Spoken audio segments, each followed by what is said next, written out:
Bonjour Jimmy. Bonjour Yann. Soyez les bienvenus dans le QG. Nouvelle émission aujourd'hui, toujours avec Jimmy Labeu, ça c'est une base. Toujours. Guillaume Play, messieurs dames. Merci beaucoup. Alors aujourd'hui on reçoit, on peut dire que c'est un héros. Exactement. Il a sauvé, il a fait des 1000 sauvetages exactement en montagne. montagne, ouais. Un secouriste de montagne qui a sorti un livre hyper intéressant. Il s'appelle Pascal Sancho.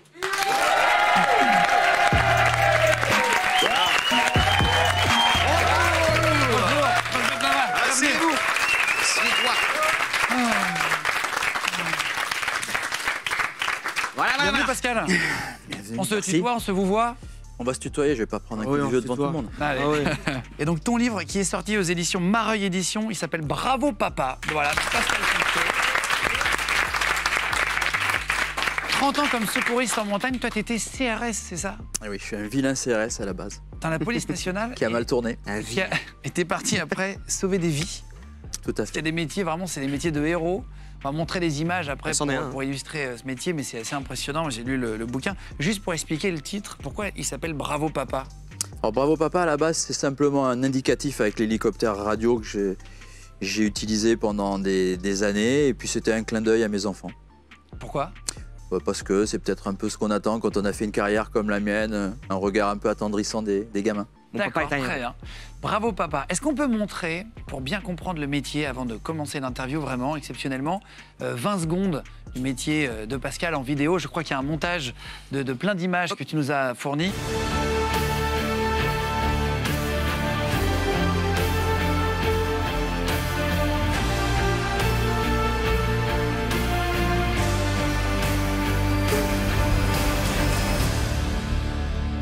On intervient sur tous les milieux C'est ça, qui ça sont peut liés être à la en l'air. montagne. Ça peut être la spéléo, ça peut être l'alpinisme, ça peut être le ski, ça peut être le canyon. Faut pas avoir le vertige quand tu sauves quelqu'un, accrocher Ah non, une ça corde. c'est la base. Mais c'est très rare que les gens aient le vertige. Tu te On a retrouves- peur du vide, c'est pas pareil. Ah oui, T'as peur du vide?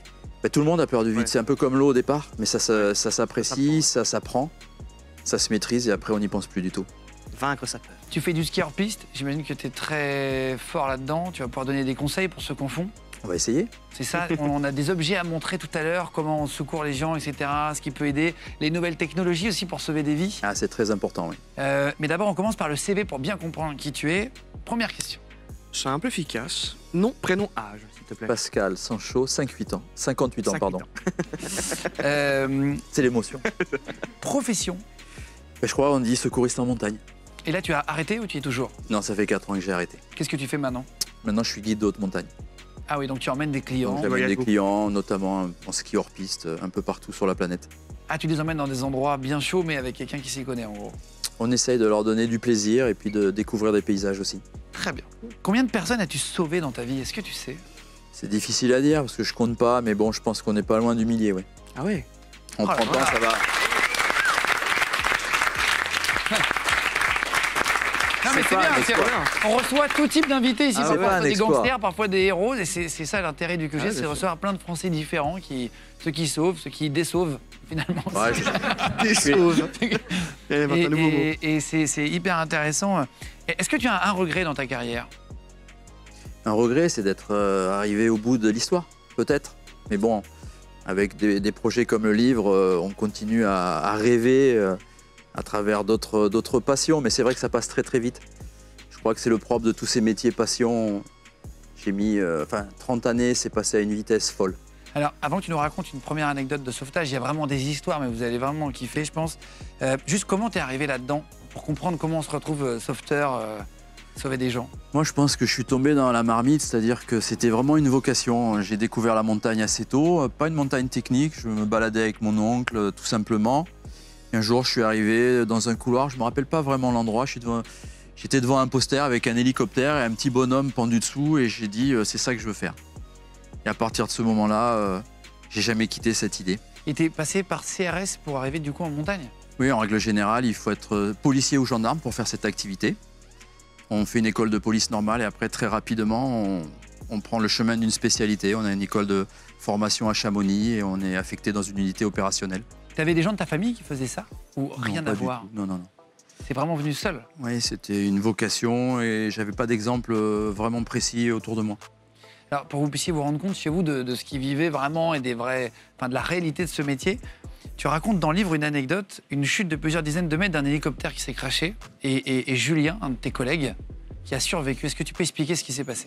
Oui, bon là on attaque un peu dans le dur, c'est quand même un drame qu'on a vécu dans le groupe. Donc on était dans un entraînement classique, treuillage en paroi, donc ils étaient 4 à être sur l'arête. Ça veut dire qu'ils étaient 4 à faire de la posés sur, oui, ils étaient posés sur la montagne, on avait fait une opération technique. Et donc l'hélicoptère s'est rapproché à peu près une trentaine de mètres, il a récupéré Manu dans un premier temps. Treuillage classique, le crochet du treuil descend, on s'accroche, on repart.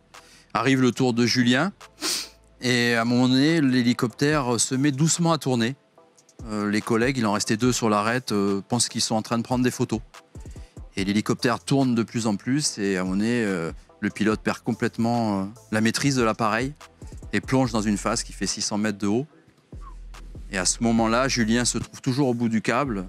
Donc il est à peu près une vingtaine de mètres sous l'hélicoptère. Et avec la vitesse de rotation de l'hélicoptère, il est centrifugé à hauteur des pales. Et les pales coupent le câble. Et en même temps, malheureusement, une partie de son pied. Et donc, il est projeté dans le vide. Voilà, il y avait normalement beaucoup de chances pour qu'il s'en sorte pas, quoi. Et par une chance inouïe, il rebondit plusieurs fois dans la face et il vient se poser sur une plateforme de la taille d'une table basse, d'un canapé. Une sorte de rocher dans une falaise, quoi. Ouais, on appelle ça une vire, tout à fait. Il est posé là, Et au niveau sécurité semi-conscient. Ok. Et voilà, donc déjà, c'est une chance énorme qu'il soit arrivé là. Ouais. Parce qu'il y a Attends, 600... semi-conscient, donc il est envoyé, j'imagine, propulsé fort. Il n'est pas tombé posé. Hein. Non, il a rebondi plusieurs fois et il arrive là, on ne sait pas comment en fin de compte. Hein. Et il est tombé sur un truc où, s'il tombait à gauche, c'est dans le vide, à droite, Il y a dans le vide. 600 mètres de vide sous ses 600 pieds. mètres. Et la première chose que fera mon collègue Antoine quand il vient en renfort effectuer le secours, il va le tirer vers la paroi parce qu'il a la moitié du corps qui pentèle dans le vide et il est à quelques minutes de tomber, quoi. Oh la vache. Et lui, aujourd'hui, donc là, il avait des séquelles. Est-ce qu'il s'est cassé des choses en étant projeté quand... Ah ben, Julien est très très gravement blessé, hein. Il a le dos vraiment esquinté, à vif, il lui manque un pied. Mais bon, il est vivant et ce jour-là, on perd 3 camarades. Ceux qui étaient dans l'hélico? Ouais, ils sont tous morts. Et donc voilà, c'est quand même bien qu'il en soit sorti. Et c'est vraiment un coup de bol, finalement, pour lui, entre guillemets, que ça soit juste, finalement, le pied qui passe au niveau des pales. Ça aurait été sa tête. Ah, mais Julien, s'il était là, il en parlerait mieux que moi. Mais oui, c'est inouï. Il a toujours fait ce métier? Comment ça s'est passé? Oui, Julien, il a toujours fait ce métier, comme tous mes camarades. Bon, mais aujourd'hui, ce jour-là, c'était lui, ça aurait pu être moi, ça aurait pu être n'importe qui du groupe. Hein, on est une quarantaine. Voilà, c'était mauvais endroit, mauvais moment. Donc c'est des métiers qui sont vraiment très dangereux. Et c'est pas, tu le disais, on en parlait tous les deux, mais la montagne, ça pardonne pas. C'est-à-dire qu'entre les conditions météorologiques, il faut vraiment, quand on part en montagne, être sûr de là où on va, avec qui on y va, avec le matos. Ouais, c'est jamais à quoi t'attendre, je pense, c'est quoi là-bas. Oui, c'est un milieu qui est très hostile, compliqué, mais nous, en secours, la difficulté, c'est que même dans des modes dégradés, il fait mauvais, il neige, il y a du vent, on est obligé d'intervenir. Donc, en plus du milieu délicat, on est obligé de travailler dans des situations compliquées. Et c'est pour ça qu'on a autant de décès en service. Hein. T'as jamais eu, je te coupe, mais t'as jamais eu envie d'arrêter par rapport à un problème comme ça, non. avec les potes, etc. Moi, je me suis posé la question une fois, et puis une fois qu'elle était posée, c'est fini, quoi. C'était ma vie, quoi. Mais c'est vrai que suite à des crashs d'hélico comme celui-ci, on a des gens qui ont quitté le groupe. Ouais. C'est un peu normal. Bah, c'est sûr, bien sûr. Donc tu as eu plein de collègues qui sont partis durant ta carrière, finalement, en 30 ans. Mais malheureusement, moi, j'ai perdu 6 camarades en 30 ans de carrière. Ouais. Ah oui, donc c'est vraiment des métiers, il faut être aussi très passionné et se dévouer à ça, quoi. Il faut croire à ce qu'on fait. Alors, c'est des moments très difficiles, hein, quand on voit un collègue recouvert du drapeau tricolore. C'est des moments terribles, quoi. Mais je crois que la force de la passion fait qu'on est éprouvé, mais que dès la semaine qui suit, on repart, quoi. C'est pas que c'est les CRS, la police, etc., la gendarmerie qui font ça. Oui, en gros, en France, il y a 2 services majoritaires, c'est la gendarmerie et les CRS, donc les PGHM et nous, et sur quelques départements, les sapeurs-pompiers aussi. En tout cas, on peut les applaudir, hein, police et gendarmerie qui Et le Julien, du coup, là, qui a survécu, tu disais, aujourd'hui, il va bien? Qu'est-ce qui... Ben, Julien, dans son malheur, il va très bien. C'est quelqu'un qui porte haut et fort le secours en montagne aujourd'hui, et il est devenu le patron du groupe. Ah oui? Oui. Oh la vache. Attends, félicitations à Julien. Qu'est-ce qu'ils veulent... Je regarde. tu racontes d'autres anecdotes. Alors, c'est toujours un peu... c'est des anecdotes de sauvetage, donc ça se termine pas toujours bien, ça se termine parfois bien. C'est ce que tu disais, ton premier sauvetage, tu te rends compte que tu sauves pas les gens parce que quand tu arrives, ils sont déjà décédés dans un avion. Est-ce que tu peux expliquer rapidement cette anecdote pour comprendre qu'il y a un intérêt à être sauveteur? Est-ce que tu t'es posé la question, je crois, lors de ce premier sauvetage? Le premier secours, j'ai appris beaucoup. Bon, je vous rassure, il y a des secours qui se passent souvent très bien, mais le premier secours, c'est vrai que c'était un peu une désillusion parce qu'on fait des stages très durs. Il n'y a que 10% de gens qui réussissent la spécialité. J'arrive sur un secours, en fin de compte, c'est un crash d'avion. Il y a 4 personnes qui sont encore sanglées sur leur siège. On est en plein hiver et donc je découvre une autre partie du métier qui va m'accompagner tout au long de ma carrière, c'est-à-dire donner un sens à nos interventions lorsqu'il n'y a pas de vie à sauver. Et ça, je l'ai appris sur mon premier secours. Je n'étais pas préparé à ça. Donc c'était un secours en hiver, on était monté en ski, mais moi, dans ma tête... Dans mon esprit, je m'attendais à trouver des gens dans un refuge, vivants, qui allaient nous remercier de les sauver. Et non, on trouve 4 personnes décédées. Et quand j'entends ce diminutif Delta Charlie Delta, je comprends que c'est un métier où il va y avoir beaucoup de joie immense, mais qu'il va y avoir aussi pas mal de moments difficiles et qu'il va falloir gérer tout ça. Delta Charlie Delta, c'est pour expliquer, c'est les lettres décédées. Si on prend le premier mot, c'est comme BP, bravo papa, c'est ça, c'est le langage... C'est l'alphabet phonétique de l'OTAN, voilà, c'est comme ça que ça s'appelle. Donc tu te rends compte que tu as une utilité même à ramener des corps pour que les familles puissent faire leur deuil. C'est même une facette hyper importante parce qu'il n'y a rien de pire pour une famille, quel que soit le type d'accident, d'avoir une personne qui disparaît et ne pas pouvoir donner une forme, un endroit pour pouvoir vivre son deuil. Et alors, il y a des choses qui se passent bien aussi, où tu arrives à... Et c'est pas forcément sauver une personne, là, c'est un bûcheron. Tu racontes une histoire avec un bûcheron, et grâce à votre intervention rapide, je te laissais raconter, mais l'histoire finit bien. Ça part mal, mais ça finit bien. Ça part très mal, et ça finit très bien. Donc, on a un coup de téléphone, comme beaucoup qui arrivent au poste, CRS Secours en montagne, bonjour, et on apprend qu'un bûcheron vient de se sectionner la main avec la tronçonneuse. Donc, on doit intervenir avec l'hélicoptère très rapidement. Et le médecin urgentiste qui nous accompagne systématiquement en intervention. Donc ce jour-là, déjà, ça met un froid dans le poste quand même. Section d'un membre, c'est pas tous les jours. Donc on arrive sur zone, on est élitreillé à travers les arbres. Il y a déjà des pompiers sur place. Il est dans la forêt ou chez lui? Il est dans la forêt, non, il est sur la zone de travail. Là où l'accident s'est passé, on ne peut pas le déplacer. Et moi, la première chose que je vois, c'est une espèce de chiffon posé au sol. Et en fin de compte, c'est son membre amputé.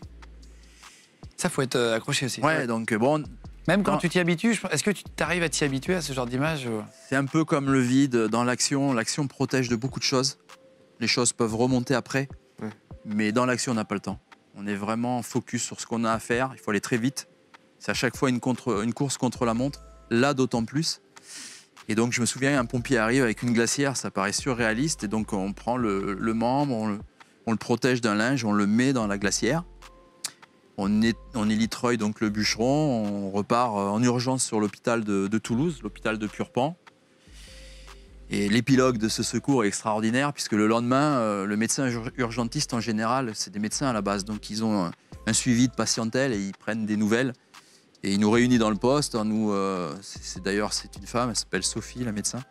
Et elle nous dit, voilà, il vient de rebouger les doigts de son membre. C'est fou ça. Après de nombreuses heures d'opération, il lui avait sauvé la main. Donc grâce à votre opération, il a récupéré ça. C'est fou quand même. C'est dingue. C'est quand même des métiers où le soir tu te couches et tu te dis j'ai servi à quelque chose. C'est un discours qui est exemplaire parce que je trouve que c'est la chaîne des secours qui a bien fonctionné. Il n'y a pas que nous. Il y a des pompiers qui étaient là avant. Il y a certainement eu aussi des témoins qui ont bien travaillé, qui ont eu le réflexe de suite de mettre le membre. Qu'est-ce qu'il faut faire si quelqu'un se sectionne un membre devant soi? Qu'est-ce qu'il faut faire le plus vite possible? Ça peut arriver, on ne sait jamais, c'est malheureusement du hasard. Suivant le type de blessure, soit la coupure est très nette et il peut y avoir une contention naturelle des vaisseaux. Le corps est très bien fait. Et donc dans ces cas-là, il n'y a pas d'hémorragie, mais s'il y a une hémorragie, il faut faire un garrot au-dessus de la plaie. Et sur une rupture, c'est-à-dire serrer, faire un nœud en gros. Il faut faire un nœud, ça s'apprend. Il y a aussi des matériels qui permettent de le faire. C'est pas un geste neutre, il faut l'avoir appris parce qu'en règle générale, quand on fait un garrot, derrière le membre a beaucoup de chances d'être amputé si c'était pas une rupture de membre. Alerter comme souvent dans tous les secours et puis travailler au plus vite. Est-ce que tu as déjà reçu des cadeaux, des appels ou des remerciements quelques jours après un sauvetage, quand tu sauves quelqu'un vraiment de la mort? Oui, les gens sont super reconnaissants. Ils ont été dans des situations où si on n'était pas arrivé, de toute façon, ils ne s'en seraient pas sortis. Donc on a régulièrement, oui, des cadeaux de toutes sortes. Hein. On a beaucoup de courriers. Quand c'est des gamins, beaucoup de dessins. Non, les gens sont vraiment très reconnaissants. Alors, il y avait une histoire qui va être utile, je pense, même de passer pour le message, qui va nous permettre de montrer un objet après. Tu racontes un skieur qui est tombé la tête en bas suite à du hors-piste et qui s'est en fait noyé dans de la poudreuse. Je ne savais pas qu'on pouvait se noyer en fait en tombant. Tu me racontais en loge avant, même en tombant à côté d'une piste dans la poudreuse, on peut se planter la tête et se noyer parce qu'on n'arrive pas à sortir. Donc ça peut arriver. Oui, là c'était une neige qui était très profonde. Il devait y avoir 80 cm de neige fraîche. Et le pauvre était d'une certaine corpulence, peut-être pas très, très dynamique. Il est tombé tête la première. Et un témoin est passé, il skiait à côté avec l'impression qu'il était en train de rechausser. Puis non, en fin de compte, il ne rechaussait pas du tout, il était en train de se noyer. Et par un concours de circonstances multiples, notamment des conditions météo très difficiles, c'est une personne qui a été recouverte par la neige et on a mis 10 jours pour le retrouver. Et c'est vrai que ce jour-là, si on avait eu une alerte vraiment en temps et en heure, s'il avait été équipé de certains matériels, on aurait pu le retrouver certainement vivant. Et donc ça peut arriver même juste en hors-piste, mais à 2-3 mètres des pistes. Tu disais, tu avais déjà vu des gens limite mourir, etc., sauvés par d'autres, juste à côté de la piste. Oui, mais on a souvent des interventions t'imagines pas trop, à une centaine de mètres des piquets. Quand vous skiez, pensez-y, hein, la neige, elle est blanche tout le temps et partout. Mais dès l'instant qu'on met un piquet, à l'extérieur du piquet, c'est pas du tout sécurisé. Donc c'est un manteau neigeux qui peut être très instable. Et j'ai vu malheureusement des gens être pris dans une avalanche et malheureusement ne pas s'en remettre à une centaine de mètres de la piste. Alors, il y a des vidéos sur Internet que j'ai regardées sur YouTube, etc. Parfois, il y en a qui skient et qui tombent dans un trou, qui se retrouvent dans une faille seule. Ça peut arriver. Ça fait hyper peur, ça. Alors là, c'est même plus qu'une faille, c'est souvent une crevasse. Mais c'est quand même limité à des zones très typées haute montagne. Ce sont des glaciers avec des trous. Et normalement, sur ce type de terrain, déjà, on ne skie jamais seul. Et lorsque c'est vraiment très crevassé, on skie en cordée. Pour éviter que si on tombe, on aille. Parce qu'il y a des crevasses sans fin, on n'a pas la profondeur. On ne sait pas combien ça peut faire. Je crois que tu avais pris du matériel à nous montrer, du matériel qui peut nous sauver la vie, qu'on peut tous acheter quand on va skier, même pas forcément hors piste. Hein. Non, c'est bien d'être sécurité à la base. Je vais vous l'expliquer par la suite. Et tu as un matériel de pointe, un truc exceptionnel qu'on va vous montrer. On va faire péter quelque chose en direct. Allez, c'est parti, on va tester les objets qui peuvent sauver la vie à la montagne.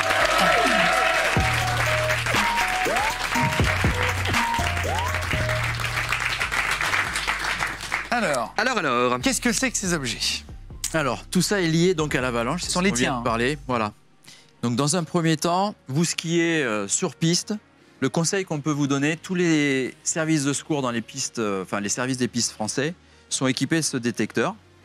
C'est un radar simplement qui va vous permettre d'être retrouvé si vous portez cette petite lamelle en cuivre qui est présente dans parce que je me suis entraîné avec lui de nombreux vêtements, des chaussures. C'est souvent sur les, ça peut être sur les épaules, sur tous les blousons, il y a un truc en caoutchouc comme ça de l'extérieur. Oui. Et en fait, c'est quelque chose qui est utilisé, c'est un radar. Donc je vais me mettre un peu loin pour montrer. Voilà. Donc ça, c'est quelque chose de très précis, ça permet de retrouver la personne à l'endroit où il se trouve. C'est fou. Hein. Voilà, c'est un appareil très précis qui équipe toutes les stations françaises. Donc très intéressant. Ça, c'est professionnel, hein. C'est-à-dire que c'est pas quelque chose qu'on va... C'est réservé aussi, mais ça, on l'a sur nos blousons. Voilà. Il y a plusieurs centaines de marques qui ont ça. Oui. Ça s'appelle tout ce qui est vêtements, casques, chaussures. Ça s'appelle des bandelettes comment, si on veut acheter, j'en sais rien. C'est une marque, donc je ne sais pas si on peut le dire, mais c'est la technologie Reco. Très bien. Qui est présente partout dans le monde. Ensuite, vous faites du ski hors piste, c'est-à-dire hors piste, je passe sous un filet derrière une corde où je vais monter sur un sommet, les skis sur l'épaule, et je pars dans la pente. Il faut absolument que vous soyez équipé d'un détecteur de victimes en avalanche. Donc ça, c'est un appareil émetteur-récepteur. J'ai l'impression d'être l'assistante du magicien. Voilà.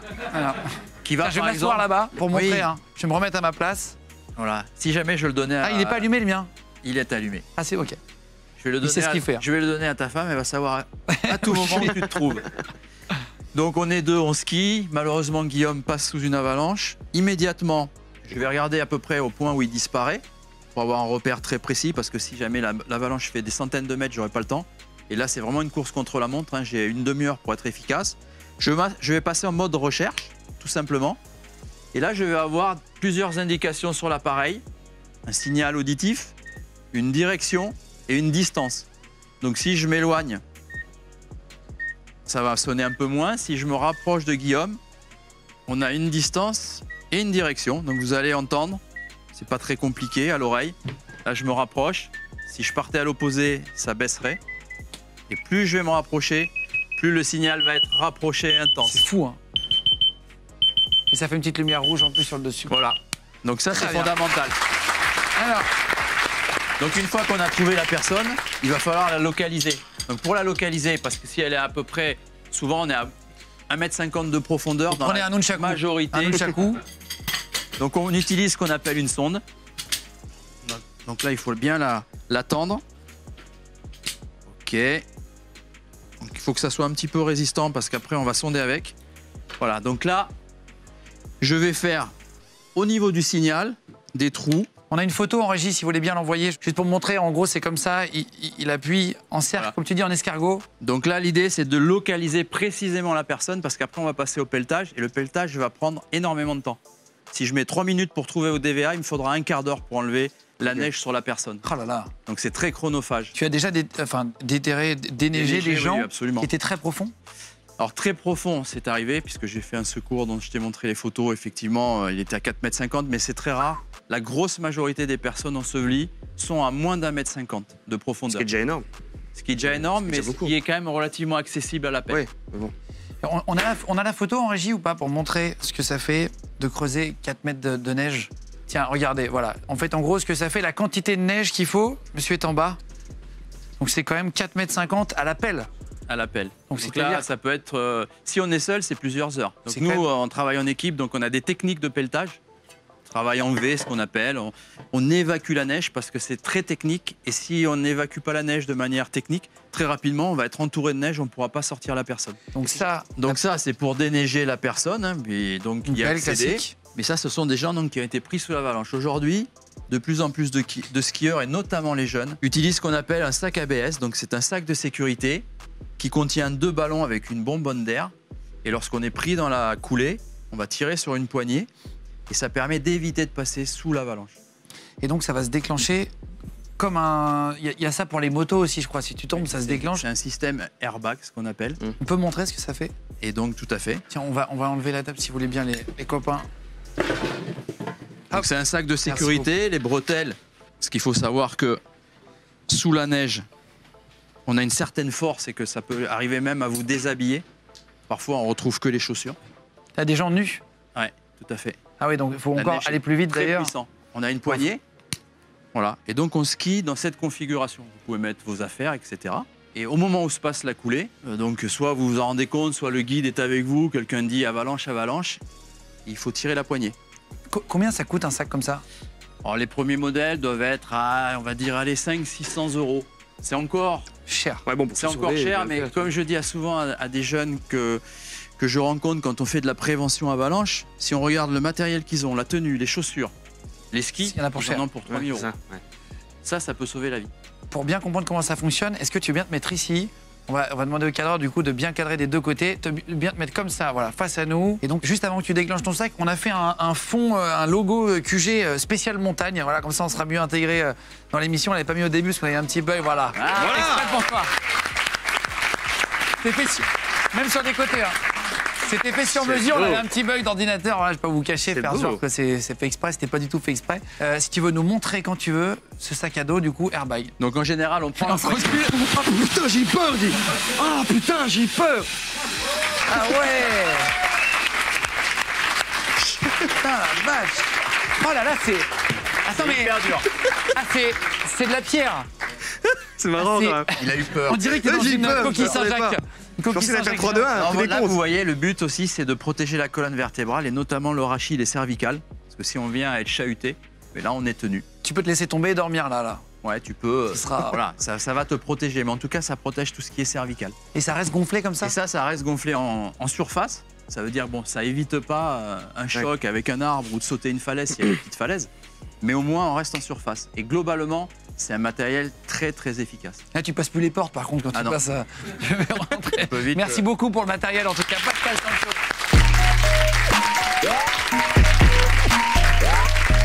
Donc il y a quand même du matériel qui existe, du nouveau matériel qui sort avec qui peut aider un peu à survivre. Ah, aujourd'hui, oui, en ski notamment, mais il faut porter absolument le casque, ça c'est évident. Et des matériels comme on vient de voir vous permettent de trouver très rapidement une personne ensevelie, alors que si on devait travailler avec que la sonde, pour vous donner un ordre d'idée, un terrain de foot à la sonde, il va falloir plusieurs heures avec plusieurs centaines de personnes pour trouver la victime.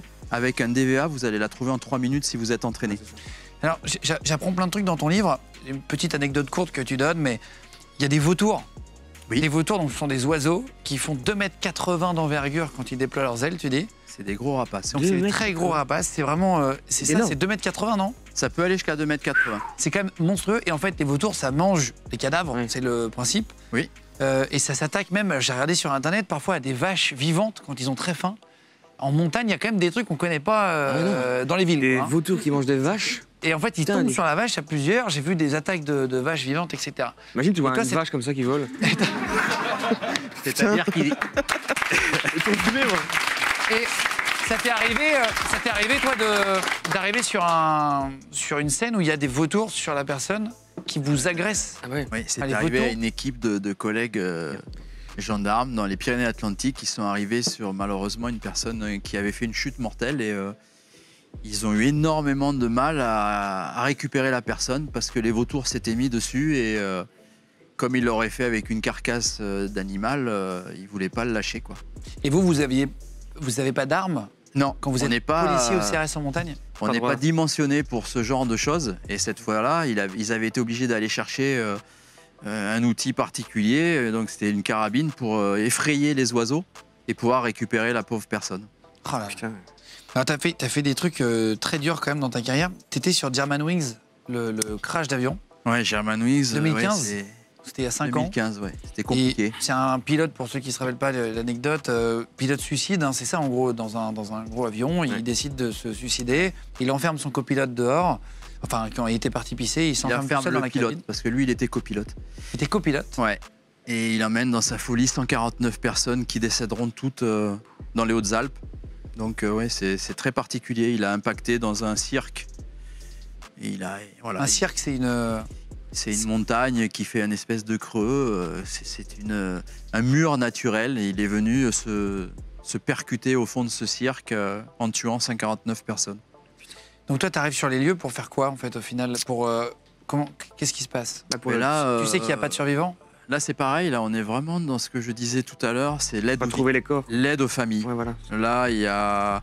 Quand on arrive, c'est une organisation qui est exceptionnelle, il y a une vingtaine de techniciens de l'identification criminelle devant leurs ordinateurs qui sont là pour identifier des ADN. Et moi, je me souviens, quand on arrive, ils identifient le 150e ADN. C'est-à-dire que tous les ADN étaient identifiés sur la zone. Et donc, il y a 150 cercueils également. Et ils vont mettre à chaque fois les parties de ce qui restait malheureusement des victimes dans chaque cercueil pour pouvoir, à la fin de l'opération, leur remettre quelque chose d'imprésentable. C'est vraiment le cas de le dire, qui sera plombé, mais qui pour les familles représentera quelque chose d'important. Donc nous, on arrive sur cette zone, bon, c'est vraiment une zone de guerre, quoi. C'est très triste. Donc c'est des gens qui ont été voilà, vraiment esquintés, quoi. Et donc notre travail, c'est de récupérer toutes ces parties biologiques, de les redescendre dans la vallée pour qu'elles soient traitées et le plus vite possible et les ramener aux familles. Elles sont traitées par la police scientifique? Comment ça se passe après? Mais là, c'est que des... Ouais, ça se passe, c'est dans une zone bien sûr qui est sécurisée et fermée, personne ne peut y accéder. Donc on conditionne, on décharge tous les soirs ces centaines de kilos de personnes malheureusement. Hein. Et puis voilà, les gens identifient, répartissent. On fait la même chose pour les vêtements. On fait la même chose pour les objets, ça prendra du temps. Jusqu'à temps que la zone soit complètement nettoyée de tout ce qui est effet personnel et partie biologique. Toi, tu as trouvé des dessins, tu dis, d'enfants? Bon, on a trouvé de tout. C'était vraiment hallucinant, quoi. Ce qui m'a choqué en premier, j'en resterai là dans les détails, mais c'est qu'avec l'explosion, déjà, toutes les extrémités, comme les phalanges, avaient quitté les corps. Donc, on arrive dans quelque chose qu'on n'a jamais vu, jamais connu, fort heureusement. Et puis comme souvent dans mon métier, ce qui est très très dur, c'est On se blinde pour pas mal de choses, mais tout ce qui touche l'enfance, il n'y a pas de protection possible. Et là, on voit des vêtements d'enfants, on voit des poupées. Je me souviens d'un collègue qui commence à lire une lettre d'enfant avec des dessins, et j'en parle dans le livre. Je lui dis, arrête ça de suite, ça va te ronger. Et il m'a avoué qu'il a eu cette image pendant des mois dans la tête, quoi. C'était vraiment très triste, mais là, on se motive en se disant que on va aider les familles à faire leur deuil, quoi. Et on a des photos que tu nous as données pour illustrer, pour comprendre un peu ce que c'est qu'un cirque, etc. Voilà, donc ça, c'est quand vous arrivez, vous descendez, et en fait, qu'est-ce qui se passe en fait sur cette photo? Mais là, on est dans la partie haute parce qu'on était à la recherche en même temps d'une boîte noire qui allait, à l'époque, on ne savait pas qui s'était suicidé, donc c'était l'époque des attentats, on ne savait pas ce qui s'était passé. Donc on avait pour mission de ramasser, bien sûr, ce qui était la dépouille des gens, et aussi de rechercher une boîte noire. Donc là, on est sur la partie haute qui est très raide, on travaille en rappel. Et donc c'est une partie qu'on a laissée très rapidement parce qu'il n'y avait pas grand-chose. Et ensuite, on voit au niveau de la tache jaune que vous voyez en bas, c'est un tractopelle. Et c'est l'endroit où l'avion a impacté. Il y a d'autres photos, hein, si tu veux bien envoyer en régie. Et donc là, on fait une recherche. Là, vous voyez malheureusement les restes de l'appareil. On voit la taille d'une roue, c'est quand même très grand par rapport à l'humain. Vous avez une personne qui est en train de chercher la boîte noire, justement. Vous l'avez retrouvée, oui? Oui, on l'a retrouvée. Moi, on l'a retrouvée le deuxième jour où j'étais présent.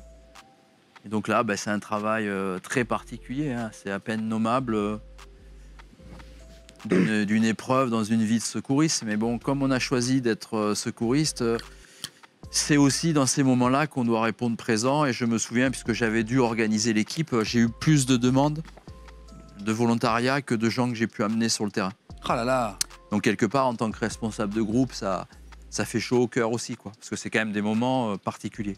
Vous avez retrouvé beaucoup plus haut une roue, je crois, tu disais dans le livre, très haut? Oui, après il y a des anecdotes malheureuses, mais on a retrouvé une roue et en voulant l'évacuer, parce que les roues, elles font la taille pratiquement au moins 1m20, humain, un petit enfant. D'un être humain ou d'un adolescent, quoi. Et la roue s'est mise à rouler, c'est pas prévu, et elle est arrivée, vous voyez ce qu'on appelle, ça c'est des petites alvègues, ces failles là, et ça dirige tout ce qui tombe à l'intérieur. Là on voit bien la carcasse, et la roue a failli tuer un de mes collègues en lui heurtant la jambe. Oh là là! Voilà. Ouais, donc on peut y passer quand même à n'importe quel moment en secours en montagne, quoi. C'était pas prévu. Tu arrives à oublier ces images? Là, la Germanwings, c'est particulier. On est dans une bulle, vraiment dans une bulle. Moi, je l'explique bien dans le livre. Tu as vraiment l'impression de passer un portillon où tu te dis je dois plus être moi-même. Il faut que j'oublie ce que je suis, qui je suis, pendant quelques jours, quelques heures. Et puis, il viendra le moment où tu te reconstruis, où tu renais un peu, quoi. Parce que si tu te focalises sur ce que tu vois, c'est destructeur, quoi. Tu dis, je trouve un premier buste, celui d'une hôtesse, des enfants, des jouets, ce courrier d'enfants, etc. Machin. Même des pompiers ont du mal à oublier ça. Ouais, non, mais après, chacun réagit face à ce genre d'expérience comme il le peut. Moi, je sais que c'était un peu bizarre, là, le retour, on s'appelait entre nous, parce qu'on a quand même la force d'une équipe, c'est quand même très puissant, quoi. Puis bon, apparemment, on allait bien, et puis on regardait une émission, et puis on se mettait à pleurer de manière inconsciente, quoi. Et puis ça s'est arrêté. Tout qui remontait, quoi. Et puis, mais sur des choses complètement anecdotiques, quoi. Et ça a duré 2-3 jours, et au bout de 3 jours, comme si le corps s'était un petit peu nettoyé de ce qu'on avait vu, on est reparti sur l'émission. Félicitations encore.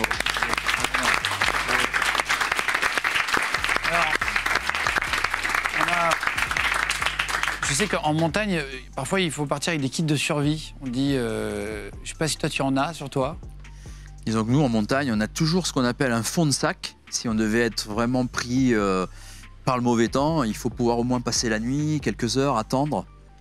C'est pas vraiment de la survie, mais c'est au moins attendre que le mauvais temps passe et puis pouvoir repartir de plus belle, quoi. Est-ce qu'on pourrait faire quelque chose avec toi? On a acheté sur Internet, sur un site chinois, le kit de survie le moins cher qui existe. Ok, ouais. Et on a pris le kit de survie des commandos de l'armée française, donc vraiment high level, et un kit de survie d'un mec spécialisé dans les secours en montagne aussi, avec plein de choses à l'intérieur, qu'on les teste en direct, okay, voir si ça marche. On va tester les kits de survie, c'est parti.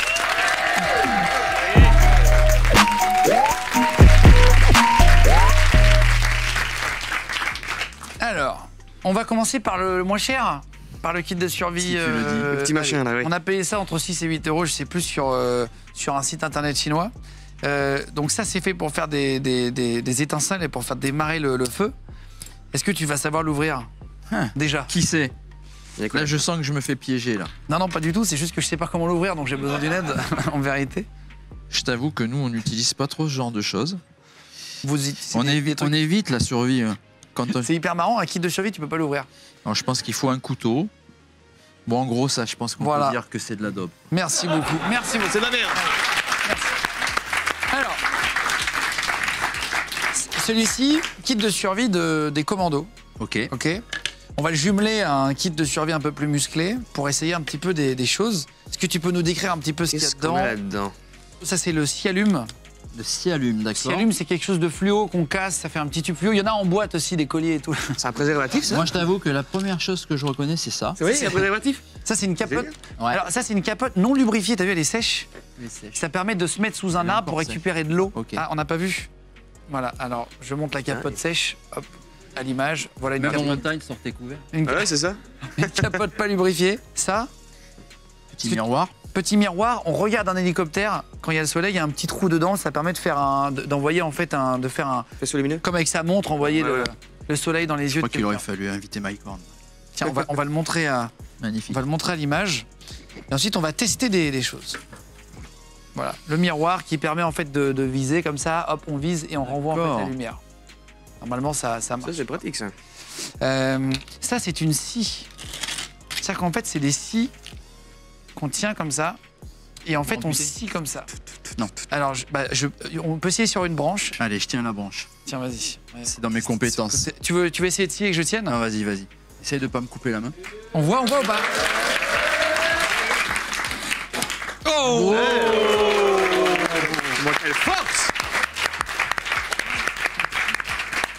Incroyable. On applaudit quand même quelqu'un qui a coupé une branche que j'aurais pu casser avec la main. Voilà.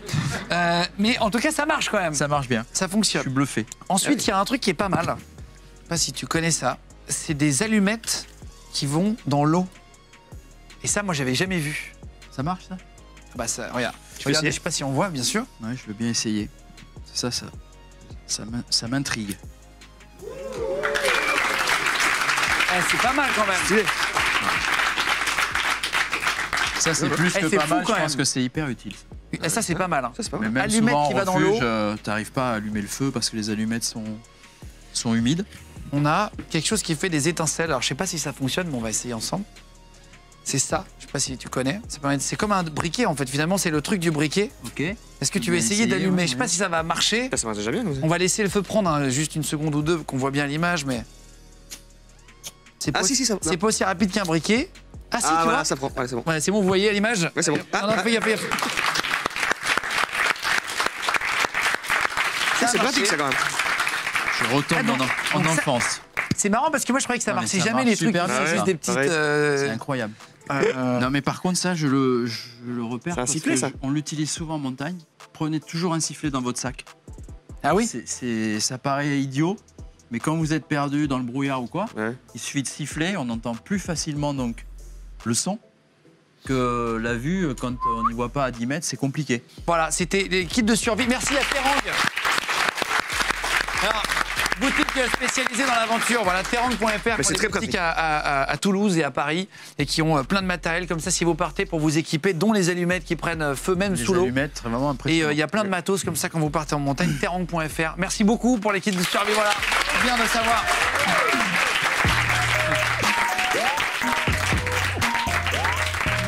Ça, c'est pratique, ça.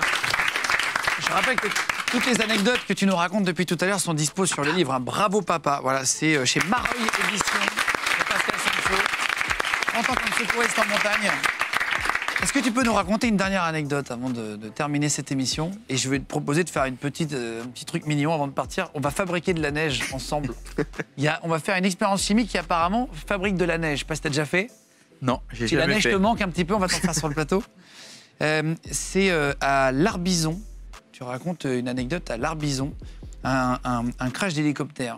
Ouais, là, c'est même plus qu'une anecdote, hein, décidément. Non, on a eu la malchance dans mon groupe de crasher 2 hélicos en 3 ans. Et l'Arbizon, c'est le premier crash avec un nouvel hélico qui avait des limites en vol qu'on ne connaissait pas. Et donc, c'est un secours à la base classique. On va chercher une personne qui est bloquée au sommet. Elle s'est trompée de versant et elle se retrouve au-dessus d'une face qui fait plusieurs centaines de mètres de haut. L'hélicoptère arrive avec à son bord un médecin, 2 sauveteurs, donc le pilote plus le mécanicien. Le mécanicien, c'est celui qui treuille. Et quand il récupère la personne qui est saine et sauve, il n'y a pas eu de problème particulier. Pour des raisons inexpliquées, le pilote perd complètement le contrôle de l'appareil. Il vient se planter au milieu d'une face par le nez. Et donc est entre un couloir de neige et une paroi, posé en équilibre.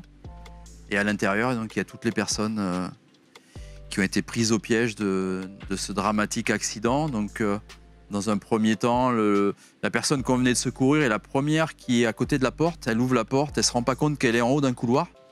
Et donc, elle pose le pied dans le couloir, elle glisse sur plusieurs centaines de mètres. Et donc, elle arrive en bas du couloir indemne, pareil, on ne sait pas pourquoi. Et elle part complètement paniquée en courant dans la vallée. Et là, à ce moment-là, l'alerte a été donnée puisque le médecin a eu le réflexe de crier « crash hélico, crash hélico ». Et cette personne qui court à travers les prairies tombe nez à nez avec l'équipe de renfort qui monte en véhicule, en 4x4. Donc déjà, c'est un truc impensable. Et donc l'hélico est bloqué dans cette face. La problématique, c'est que l'hélico, il est mis en équilibre. Donc à chaque fois que l'hélicoptère qui va arriver sur la zone pour porter secours s'approche, l'hélicoptère bouge. On ne sait pas si la carcasse va tenir. On va mettre une photo pendant que tu parles en illustration, si vous voulez, envoyer en J. Photo de l'hélico qui est planté en... Ouais, donc là, un copain là, qui arrive, un des premiers, il essaye d'attacher la queue avec une corde parce que bon, on est complètement perturbé par cette situation. On n'a jamais fait ça, quoi. Et donc on arrive à évacuer tant bien que mal un sauveteur, le médecin qui est blessé. Et le mécano qui a aussi une jambe cassée. Et reste le pilote qui est complètement encastré dans la partie ombragée qu'on voit. Dans le vide, quoi.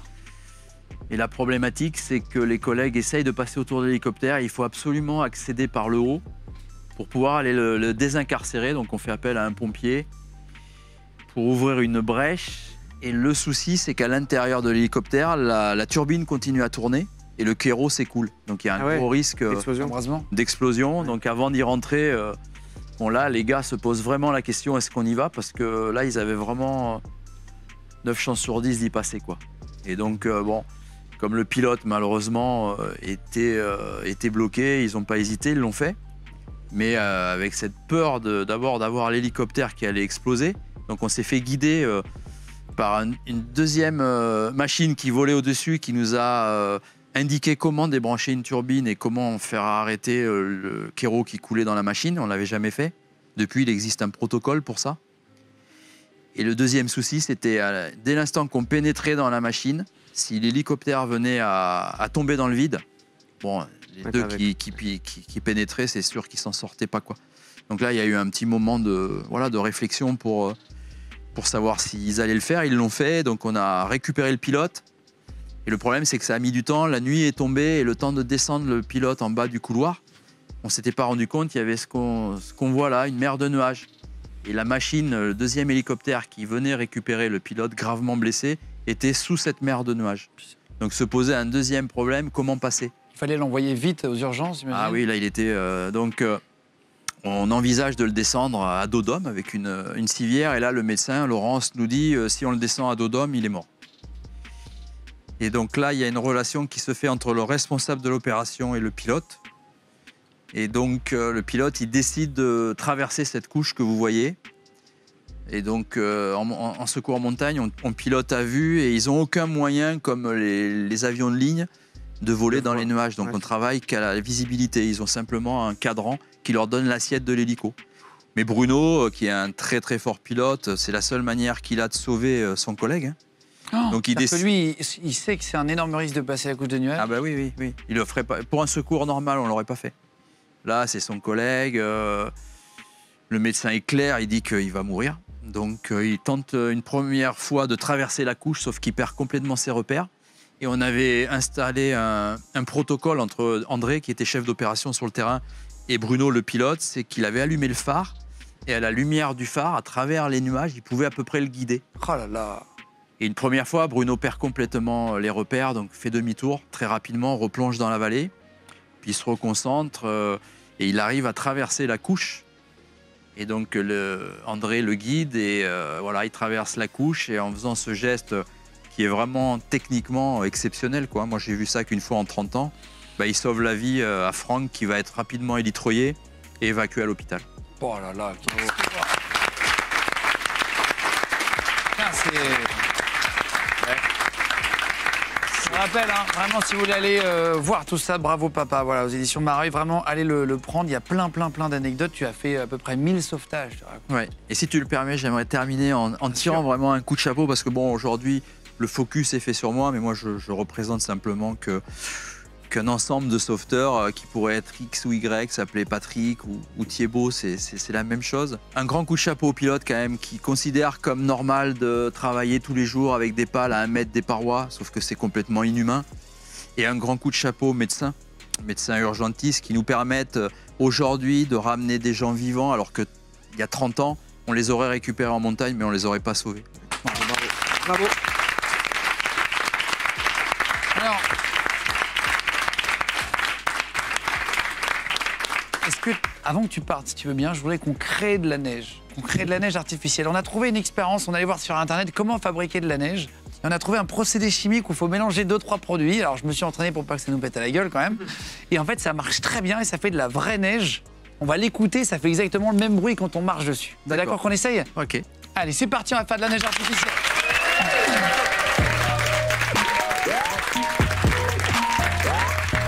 Alors... Bon, ça, c'est une blague, hein, bien sûr. Il n'y a pas de produit mortel.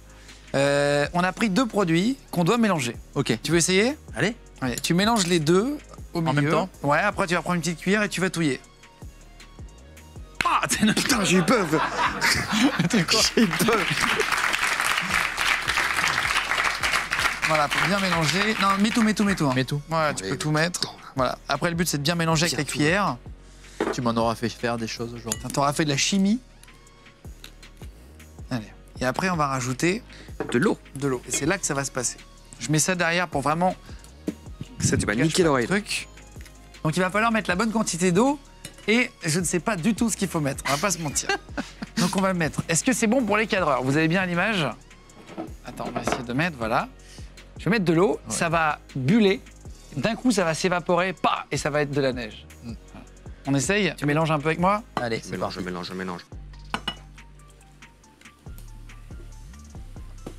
Ça fait des bulles. Voilà. Donc, normalement, regarde, si tu mets la main là, ça va faire du froid. Ah oui. Ah ouais, dis putain. 37 minutes fois. Pour l'instant, c'est pas encore de la neige. Ah voilà, tu vois. On dirait des œufs battus pour l'instant, ouais. Mais bien battus. Est-ce qu'on a mis trop d'eau? Non, je crois pas. Ah non, c'est bon, ça commence à sécher. C'est bon. Ouais, ça se solidifie, oui. Ah, c'est que c'est vraiment froid. Non, regarde, là, l'eau est en train de s'évaporer. On dirait une piste. Incroyable. C'est en train de... Ah ouais, dis. Ah ouais. Tu vois ou pas? C'est en train de diminuer. Sûr, ouais. Voilà, et là, regarde, regarde la neige. Magnifique. La neige est en train de monter. Et là, eh ben, tu as une vraie... tu as de la neige, en fait. Putain. Ah ouais. Alors... Voilà, moi, comme un génie, je mets ma main dedans, j'ai rien prévu pour m'essuyer les mains. Si demain, il ne manque une main, les gars. Attendez. Et donc, apparemment, le bruit... Regardez, je vais mettre... Je sais pas si... Voilà. Merde, ouais. Non, ça marche pas du tout. Ouais, bon, merci, très bien. Allez, on peut avoir un chiffon ou pas?